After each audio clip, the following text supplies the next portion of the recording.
The outing. Right, class 6. Right, class 6. I'm talking. I want complete quiet. And that includes you, David Alexander. Yes, you. No need to turn around, David. There aren't any other David Alexanders here, are there? Louise, it isn't absolutely necessary for your watch to be playing us London's Burning just now, is it? Right, as you know, it was our plan to go out today to the Science Museum. Now, I had hoped that it wouldn't be necessary for me to tell you, yes, you as well, Abdul, you're in class 6 as well, aren't you? I saw that, Mark, I saw that. Any more of it, and you'll be out. No trip, nothing. I had hoped that it wouldn't be necessary for me to tell you how to behave when we go on a trip, but, and this is a big but, you haven't heard a word I said, have you, Donna? This is a big but. I have to tell you how to behave, don't I? Why? Yes, it is because you never listen, but there's another reason, isn't there? Yes, Warren, because of what happened last time. Let's remind ourselves of a few things, shall we?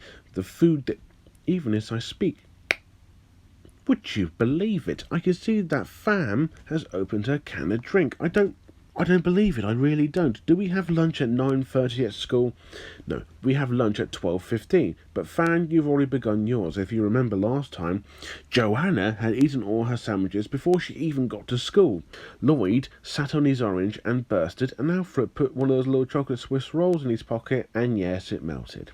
Yes, so remember, lunch is when? Yes. Of course, lunch is at lunchtime, but when?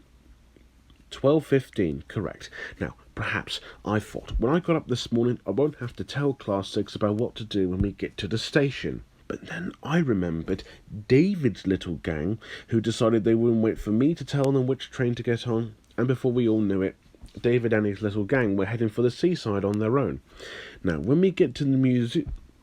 Of course, you're not listening, are you, Lydia? But then, of course, you didn't listen last time, did you? And then you wanted why you sat on Lloyd's orange after Lloyd already sat on it once. When we get to the museum, do we run about the corridors? Do we go around screaming? Do we go sliding on the shiny floors? No, we don't. No, we don't know it. Thank you, Mervyn. That's enough. I'm very glad you got jam in your sandwiches, Mervyn. We're all glad you got jam in your sandwiches, Mervyn, but what's it got to do with sliding on the floor of the Science Museum? Precisely nothing. I'm very sorry, Mervyn, but nobody at all wants to know about the jam in your sandwiches, Mervyn. Now, when you're ready, when you're quiet, we'll all go. That doesn't mean leaping up in the air, does it, Karen? Louise, why is your watch now playing for He's a Jolly Good Fellow? Yes, I know it could be She's a Jolly Good Fellow, Zoe, but that isn't what we're talking about now, is it? Mervyn! If I hear about your sandwiches, your jam, all the jam in your sandwiches, if I hear about any of it once more, I shall give them to the ducks. Yes, John, what you want? I don't know what ducks, John. Any ducks. Right, when there's complete quiet, you'll find your partners and stand by the door. Oh no. Not another one of those. Not another one of those little chocolate Swiss rolls again, Alfred. Surely not.